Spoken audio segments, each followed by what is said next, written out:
Bad news. We can stop climate change, but do we really care about it? I will tell you why we don't care. Our ability to worry about something is like a glass. A glass that we can fill with a certain amount of fear. And by using terrible images so much, we have overflowed the glass. And now we are overwhelmed. The result? Fear doesn't work anymore.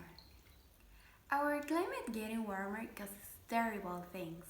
Rise of the sea level, overflows of rivers and lakes, desertification, forest fires, death and displacement of species. But wait, before fighting climate change, we might think that we have got other and more urgent problems.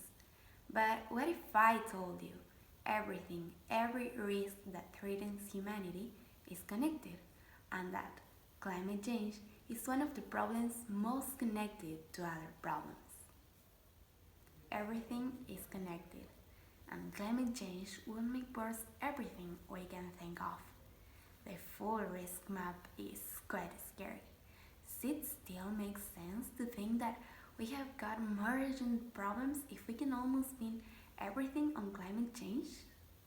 If countries don't commit themselves more, we'll have increasingly aggressive natural disasters, lost harvests, hungers, wars over control, people forced to migrate, governments not prepared for the future that may not respond as we expect. Does this remind you of something? Of course it reminds you of something. In recent years, movies, literature, and video games only portray this sort of vision about the future. Worlds that are dark, and what is worse, it is not avoidable. These terrible prophecies are called dystopias. And we live in a culture that seems to accept that the future will necessarily be hell. And this reinforces our problem because fear doesn't work to warn about climate change. We're gonna try and look at another way. Question: if everything is connected and climate change worsens any other things that we consider more urgent problems, will fighting climate change help solve the great problems of humanity? Could we make a positive vision of all of this? Climate change is happening. Since we started recording temperatures, the trend is clear. It is getting warmer. Currently, our power grid is based on fossil fuels. Some countries have them and others don't, and these create wars over the price and control. But not only that, they produce too much CO2.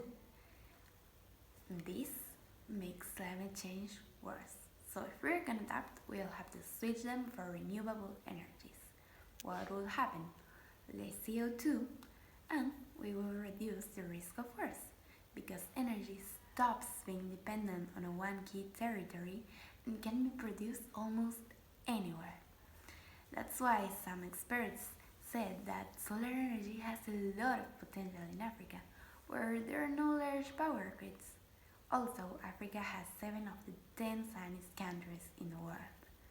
Maybe soon Africa will be selling electricity to Europe at a very competitive price.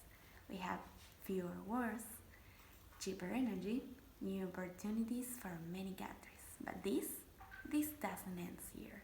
What if we adapt everything we build to climate change? We would have cities, bridges, roads better prepared for those future disasters, and we could withstand better the disasters we already have. Even climate change deniers will agree that we are not prepared for the hurricanes that hit us today.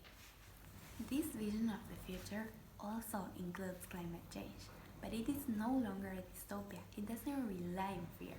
You know what's the opposite of a dystopia, right? An utopia. Utopia had shaped reality before. The designers and engineers that took us to the moon were deeply influenced by films. And yes, climate change is one of the biggest mistakes we have made, but talking about it through fear or dystopian only makes us not want to confront it. Utopias don't have to deny the problem, they precisely include them because they are the roadmaps they want to follow. What if we stop using fear and start being excited about everything we can achieve? Light is the left hand on darkness. time to start talking about climate change in other words.